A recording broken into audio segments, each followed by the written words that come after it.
Hi, this is Rick Wakeman, and you're listening to the Mystery Tour radio show. And in fact, if I was living where you are, I'd listen to it too. Hello, Rick. How are you, Mickey? You well? Quite fine, thank you. We've been going through some hard times here in Italy, but let's hope to overcome this period. Well, I hope so, because for music, for musicians, for theatres, for venues, and for people who love music, you need live performances.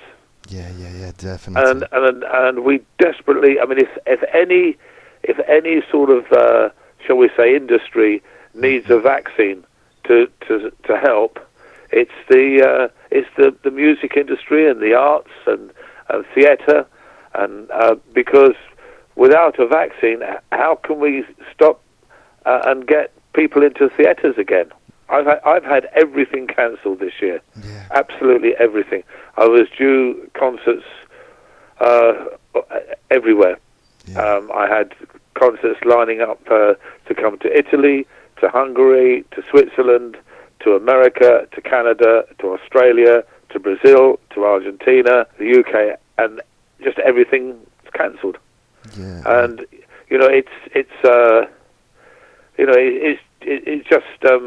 it's just so difficult. And you talk to people. I talk to a lot of people in various ways, and they just miss the live performances and going to concerts and seeing people and talking about music and talking about albums, and they miss that. And it's an important part of social life, and especially in countries. I mean, the UK is one. I mean, Italy is such a musical country. I mean, if you don't want to talk about football or music, then and you live in Italy, then you have to move. Yeah, that's true. Anyway, I wanted to tell you that in the next few weeks I will be interviewing John Anderson. Oh, great. Well, give him my very best regards. Yeah, I must give him a ring, actually. Yeah. I remember interviewing him for the Living Tree album. Yeah, that was a fun album. That achieved a lot in what it was set out to do. I mean, the Living Tree. John and I talked just before we started recording it, and we both wanted to do an album that returned to melody. Yeah. We just thought it was really important because we both felt that. The previous few Yes albums that had come out had been more rhythmic based and more based on that kind of thing, and whereas Yes music in the early days in the 70s certainly was all started with the melody and everything built around melodies, and we felt that it had lost that. We both felt that it had lost that a little bit, and so we decided to do an album. Strip right back, acoustic, piano and vocals, so that we could get back to melody and storytelling again. And we actually recorded more tracks than were on the album. I think there was about another 4 or 5. Yeah. John will remember that we didn't use because we picked what we thought were the best pieces, and discarded the rest. But it was great fun to do, and I think it was it achieved what it set out to do. It got us both thinking about melody again. Planet Mars, what does it mean for you? Why did you decide to dedicate a concept album to the Red Planet? You have to go back about 3-4 years, and it started on one of the ARW tours in America.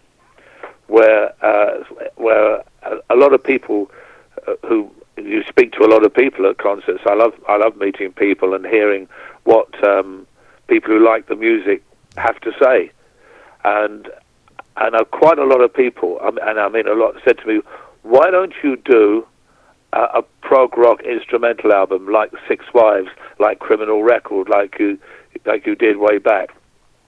And I said, well, the thing is, I need a concept. When I do a concept album of a prog rock instrumental, I have to have a subject, and I can't just make up a subject or just go, oh, that'll do.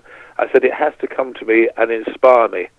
And when it does, I will probably do that. And then we did shows in all around Europe, and again, I kept getting asked the same question, and then loads of emails came into the website saying, why don't you do an instrumental prog album? And then about 3 years ago, I suppose it was, there's a festival in Europe called the Starmus Festival, and it was started by Stephen Hawkins and Brian May and a man called Garrick Israelian, who is the man who discovered black holes. And Brian May is an astrophysicist as well, as you may well know. And he called me and said, Rick, we do a festival every 2 years called Starmus, Starmus. And he said, it always finishes with music, with a band. He said, and we've had lots of astronauts come and speak, and physicists. He said, it's a big convention. He said, I know your love of space, and you've done albums, like Out There, like 2000 AD Into the Future, and all that kind of thing. He said, and No Earthly Connection. And he said, I know you are fond of space. He said, I also know that NASA have sent some of your music into space. So why don't you come along with the band and play at the festival? And I said, I'd love to. And that year, it was held in Tenerife. And so my band, we went down to Tenerife, and we played, and I met some amazing people, and I had the most fantastic time. And I just became involved and wrote their theme music of various things. Brian May and I played together down there.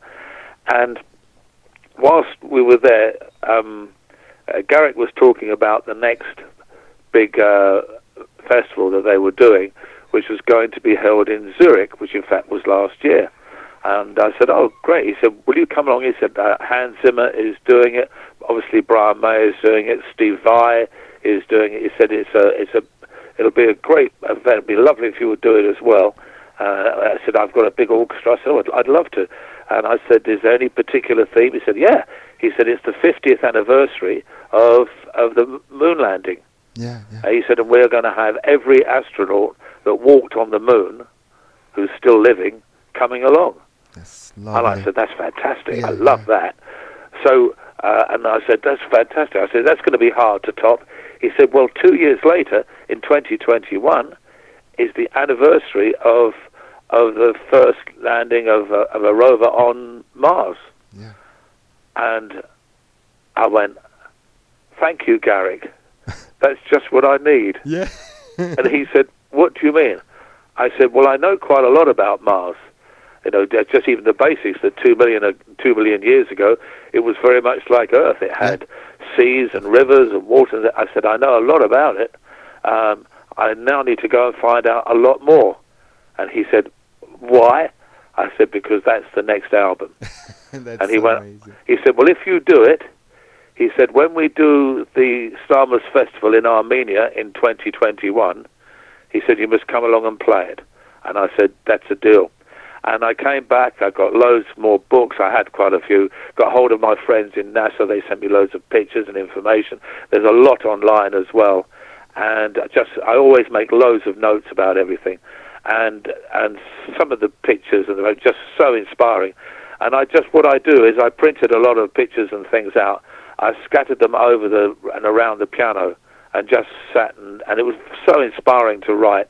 And then spent about a year, I mean, not every single day, but a period of a year writing music that I felt fitted, recorded a lot, and then ended up with the bits that I felt really worked and really suited the album. And that's really, how it works. I have to have the inspirational concept first before I can write. I can't just write and go, oh, I'll call that, whatever.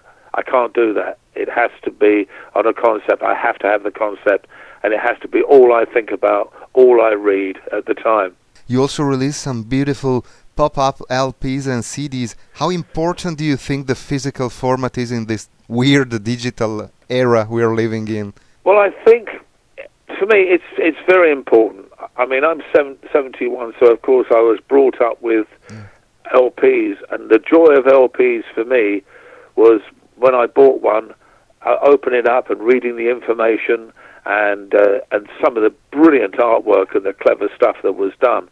And when CDs came in and pretty much initially killed the LP, the first thing I discovered was that suddenly the cover was no longer important anymore.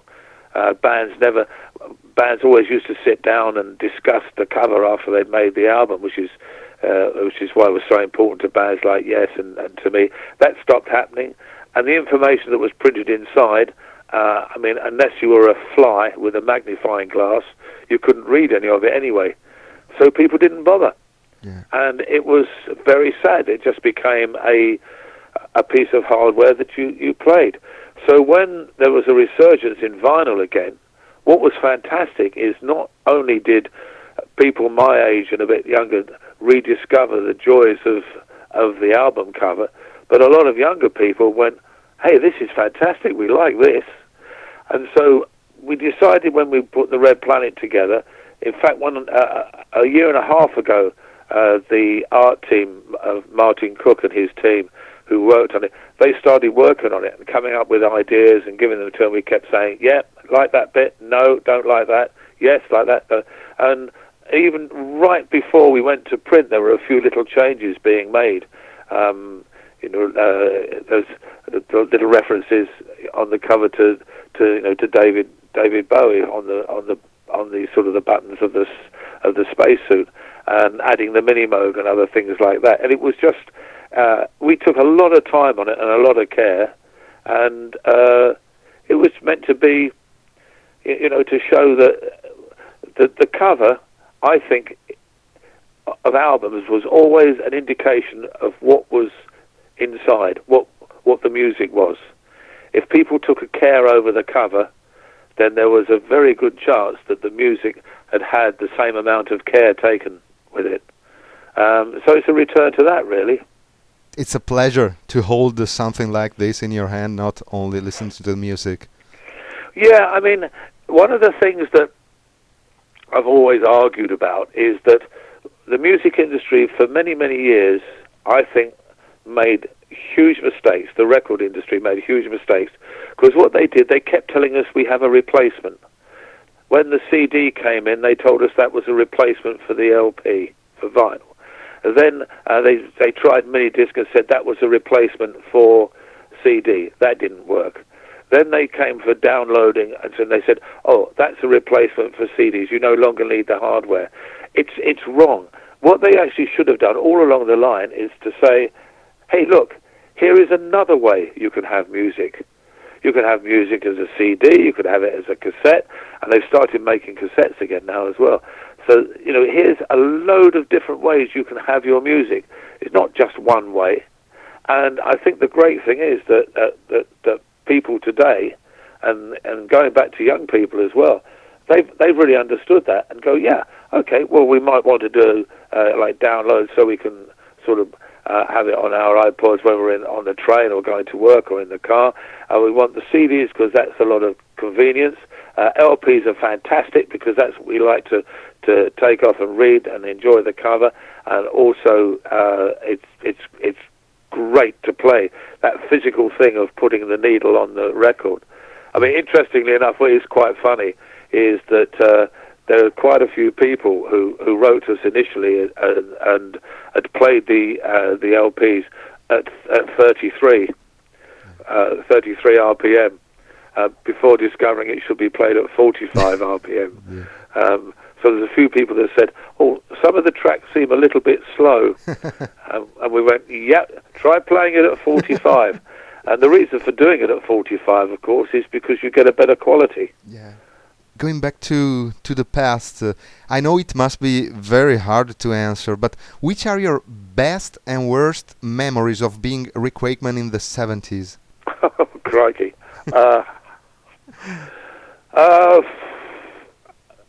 Crikey.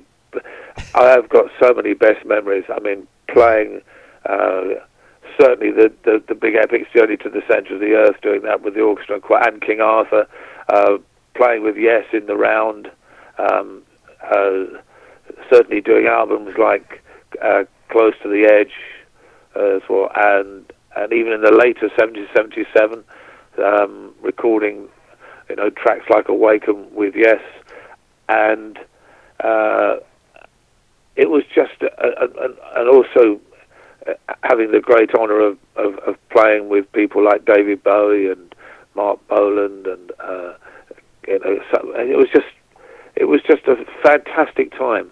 The 1970s, the best was the fact that you woke up thinking about music, you spent the day thinking about music, and you went to bed thinking about music.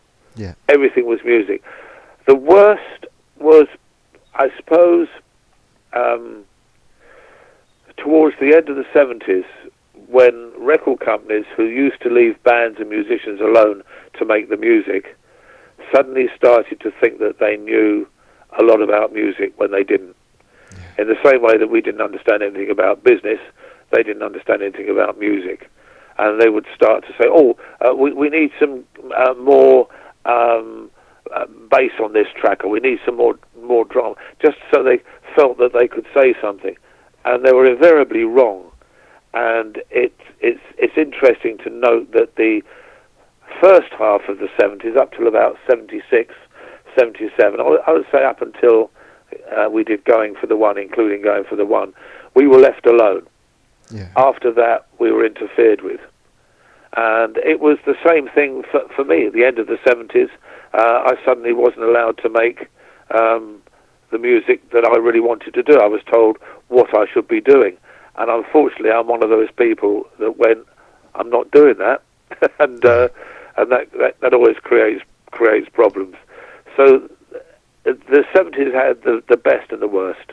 I read a very interesting interview you did with my friend Jean-Jacques Burnel from the Stranglers. Yeah. Yeah, and I personally do love progressive rock, and I do love punk rock, and sometimes I mix them with my band, the Mugshots. Do you see any contradictions? No, I think, I've read in quite a few articles that I hated punk rock, and that's absolutely not true. I point people to the fact that I was the man who discovered the Tubes. I took the Tubes to I&M. E.Vil was still a great friend of mine, and I loved the Tubes. I loved the Stranglers. I loved the Jam. There were so many good bands around, although I have to say that I think the Stranglers, I remember talking to Hugh Cornwall about it, and he said, we got put into the punk rock genre, but he said, I never thought that we were punk rock. Yeah.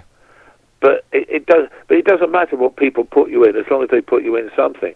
I think there's a huge connection, because it was a very good rebellion against what was going on, and that always happens in music. That you'll get a sort of music that will sort of come in. If you go back to the 50s, when it was just always basically it was singers, we used to call them crooners, who would sing. They would, and then the what I call the beat bands, the pop bands took over, playing pop songs, and that killed the solo singer, because everybody wanted the pop bands. Then what happened was there were a lot of musicians that wanted to do a little bit more than just the pop music, because they maybe were better quality musicians and had more ideas, and so that's really what spawned progressive rock, because it was musicians that wanted to play more than just three chords and have a pretty song, and that for a little period of time killed the pop bands. It was always going to happen that at some juncture there'll be a generation of people who would go, hold on a minute, no, we don't like this. And also a lot of musicians that say, look, we want to play, but we don't want to play this prog stuff, A, because maybe we can't, and also because it's not ours. Because one of the things that's very interesting, and this is the same the world over, when you are young, you listen to the music that your parents chose. That's the music that you grow up with. And when you become a sort of a teenager and things, You don't want to listen to what your parents wanted. You want your own thing. And that is exactly what's happened all the way along the line. And punk was certainly a rebellion against what was happening in the world, against people, against fashion, against art, against music. And so for that reason, people said to me, oh, it won't last. And I said it will, because it has an important part to play. And in years to come, we'll look back on it and realize how it changed art, how it changed music, how it changed acting, how it changed everything. And it did. And the best of it, musically, has survived, and quite rightly so as well. And there certainly was an element with the Stranglers where there was a sort of a prog element that came into it, which was great. I mean, all prog is anyway is breaking the rules. Yeah. And the Stranglers broke the rules. Yeah, recently, unfortunately, we lost Dave Greenfield, the keyboard player, who brought this influence. Well, I know, and I had met Dave, and I talked to Hugh about Dave quite late. I did a couple of tributes to Dave because Golden Brown. They had a couple of attempts at recording Golden Brown, but Hugh said none of them understood it, and it was only when Dave put it together that they started to understand it. And of course, it was one of the classic tracks of all time.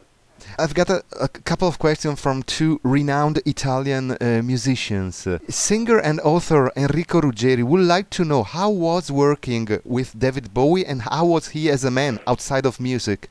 David, I can't speak too highly of David. He was an amazing man. He had great vision. He knew what he wanted. He gave me great advice over the years. One of the best pieces of advice he ever gave me was, when you're working on your own music, make sure you pick musicians who understand what you want. Yeah. Because if you don't, you can have the greatest musicians in the world, but if they don't understand how you are musically thinking, you will not get the result you want. Always pick musicians that understand you.